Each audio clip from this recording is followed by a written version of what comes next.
The Italian doper is back in action after serving his convenient 3-month vacation between Grand Slams. So I'm back too, with the second video in this series to debunk the web of lies that Sinner, his fans, and their ever-compliant media cheerleaders have spun to gaslight the public. And today, we are going after their favorite line of defense, the claim that experts proved the amount of steroids found in Sinner's body was too small to give him a competitive advantage. As you'll see in this video, that comforting little narrative isn't science, it's a propaganda strategy, cooked up by the mafia behind Sinner to hypnotize the public into accepting his absurd story. This is classic manipulation. Repeat the lie 1,000 times through every prostitute, talking head, and ranted expert until the public gives up and accepts the fairy tale. And this is extremely dangerous to our democracy. This is extremely dangerous to our democracy. But once you turn on your brain, even halfway, the whole thing collapses like a house of cards. Sinner's excuse isn't just flimsy. It's pathetic, it's laughable, and above all, it's scientifically unsound. In this video, I'll show you what the real experts are saying about Sinner's doping tests, and why the ITIA's so-called independent experts cleared him in that steaming pile of a report that reeks of corruption and damage control.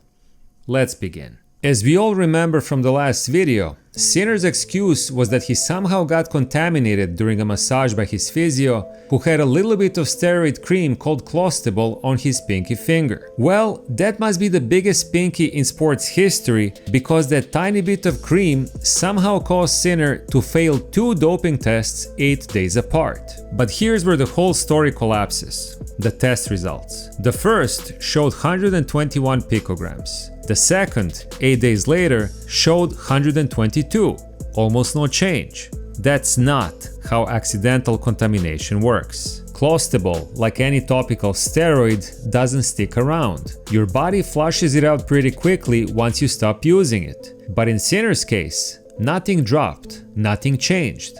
His levels stayed exactly the same. That doesn't suggest contamination, it screams deliberate use. And that brings us to the next talking point that Sinner apologists love to parrot. But the amount of steroids was so small. Nice try. First of all, 120 picograms is not a small amount. At least not if you look at how other players have been treated. Matilde Paoletti was busted for just 50 picograms of Clostebol. And Mariano Tamaro, another Italian, got hit with a 2-year suspension for only 40 picograms. Just 1/3 of what Sinner had in his urine. So spare us the fairy tale that 120 picograms is insignificant. In every other case, it's been more than enough to destroy someone's career. More importantly, doping expert Fritz Sorgel completely dismantles the small amount argument in one sentence. Quote, "The substance was found during a urine test, which cannot give a precise measure of how high the concentration of Clostebol was at the time it was used." End quote. In plain English, just because the test found only a small amount that was left in Sinner's system doesn't mean he only took a small amount. It only means most of it had already been flushed out. Urine tests don't show how much was in the body when it mattered. They only show what's left over. Think about it like this. If you see an empty beer glass with foam at the bottom, do you assume it was never filled with beer? If you see hamburger leftovers, do you assume there was never an entire hamburger? If your gas tank is almost empty, does that mean it was never full? Of course not. So why would anyone assume that a tiny amount of steroids in a urine sample means the athlete only took a tiny dose? Finding only foam doesn't mean there was never beer, and finding only traces of steroids doesn't mean there was no doping. Even a child can understand that. Unless that child is a Sinner fan or works for the ITIA. Sorgel also crushes another favorite lie from Sinner defenders: the idea that Clostebol couldn't have enhanced his performance. Quote, "Clostebol accelerates recovery. Muscle recovery is crucial in a grueling sport such as tennis, because it allows hard training and high performance in competition." End quote. In other words, it absolutely gives a competitive advantage. Faster recovery means better endurance, more consistent performance, and the ability to train harder between matches. That's not a side effect, it's the whole point. And Sorgel isn't alone. A leading WADA scientist told Honest Sport, quote, "The misuse by other routes, for example injection, cannot be excluded, and differentiating by analytical means between the ways the anabolic agent entered an athlete's organism is difficult. Hence, Disregarding clostebol as a doping agent is probably not an option." End quote. Translation: clostebol can absolutely be used to enhance performance, and tests can't always reveal whether it was applied as a cream or injected. Maybe that's why Sinner's steroid levels didn't drop at all between two tests taken 8 days apart, because he injected clostebol.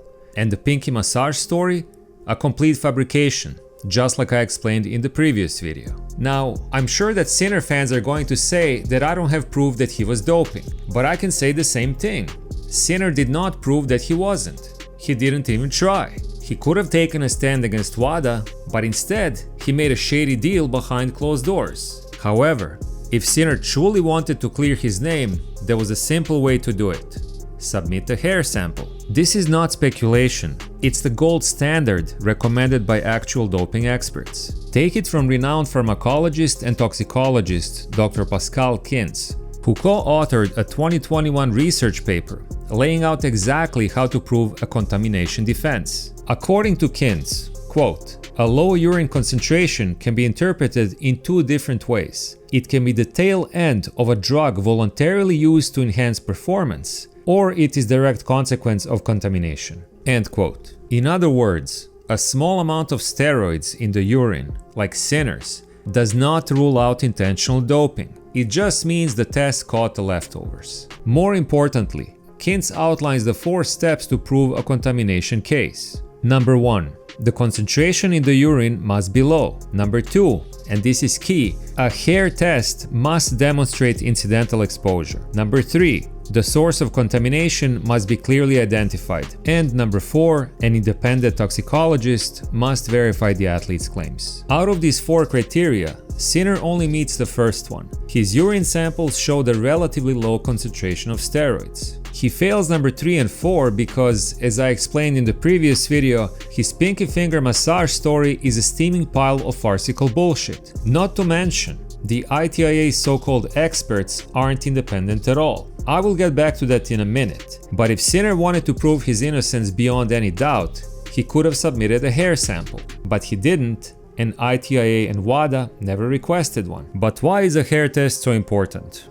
I'm so glad that you asked. According to actual experts, not ITIA's in-house sellouts, hair tests are significantly better at distinguishing between accidental contamination and intentional doping than urine tests. There are 4 reasons for this. Firstly, urine tests only capture a snapshot, what's in your system at that specific moment. Hair tests, on the other hand, offer a timeline. Since hair grows slowly, it stores a record of drug exposure over weeks or even months. In other words, hair tests can detect doping over a prolonged period. Urine tests can't. Hair tests can reveal if the drug was applied as a cream or injected. Urine tests can't. Hair tests are also sensitive enough to detect microdosing, which is a common doping strategy. Urine tests are not as good. And lastly, hair tests are harder to cheat. You can flush your body to cheat a urine test, but that doesn't work on hair. One of the biggest questions in all of this is why didn't the ITIA or WADA request a hair sample? But an even bigger question is this: if a hair sample could have cleared Sinner's name beyond any doubt, why didn't he offer one? Matilde Paoletti, an Italian tennis player who failed a doping test with clostebol in 2021, proved her innocence and avoided suspension by voluntarily providing a hair sample. Former number 1, Iga Swiatek, also volunteered a hair sample when she failed a doping test in 2024. Why didn't Sinner do the same? Think about it. Before September of 2023, Sinner was a promising player, but he had only reached 1 Grand Slam semifinal in his entire career and had a heavily losing record against top 10 players, just 13 wins and 26 losses. Then suddenly he went on a tear. Since September of 2023, Sinner has gone 29-6 against top 10 opponents and has won half of the slams that he played. That's not a step forward, that's a transformation.